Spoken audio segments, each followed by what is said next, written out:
내가 행복해지고 우리가 행복해지는 리더의 시간. 안녕하세요. 오늘은 목요일, 행복해지기 위해 부정정서 관리법을 살펴보는 날이죠. 리더님은 언제 슬프세요? 안 슬퍼요? 항상 기뻐요? 부럽네요. 학생이 있는 집에서는 애들 성적표 나오는 날이 슬픈 날이죠. 수능뿐 아니라 중간고사, 기말고사, 학원 시험 성적표 나오는 날까지 집 분위기가 안 좋아요.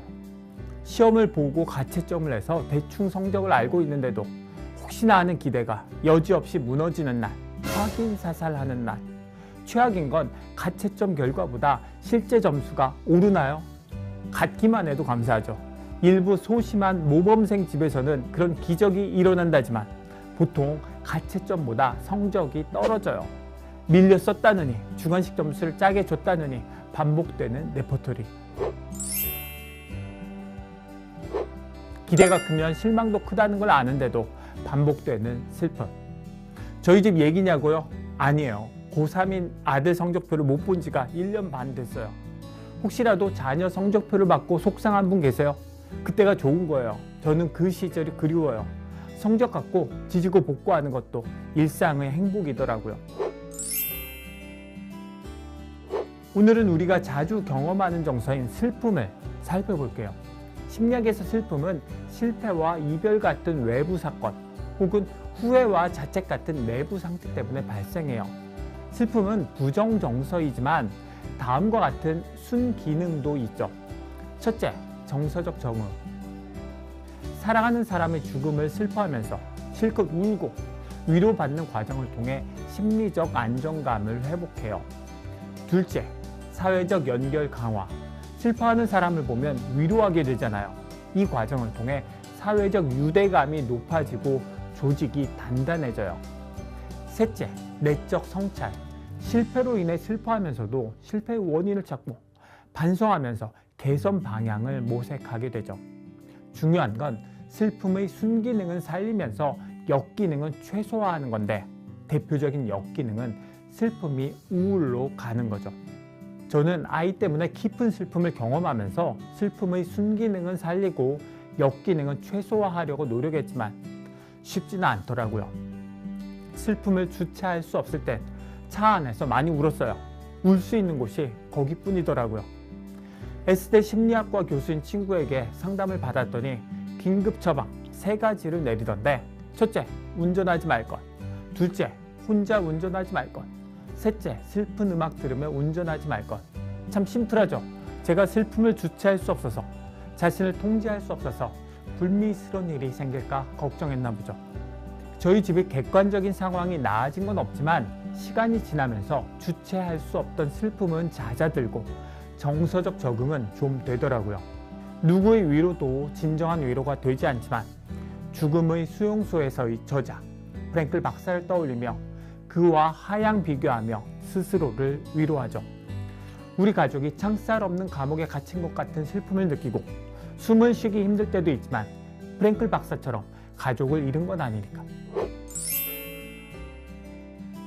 그리고 저희 슬픔이 우울로 가는 걸 막는 데 도움이 된 치료 방법 하나 소개하자면 합리적 정서 치료의 하나인 ABCDE 모형. 이건 비합리적인 신념을 수정해서 정서적 문제를 해결하고 긍정적인 행동 변화를 유도하는데요.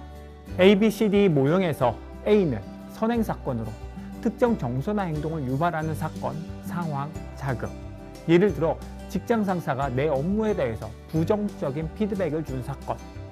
첫 번째 B는 비합리적 신념으로 선행 사건에 대해서 내가 갖는 신념인데, 예를 들어 상사의 부정적 피드백에 대한 비합리적 신념은 내가 상사의 기대에 부응하지 못한 건 내가 무능해서야.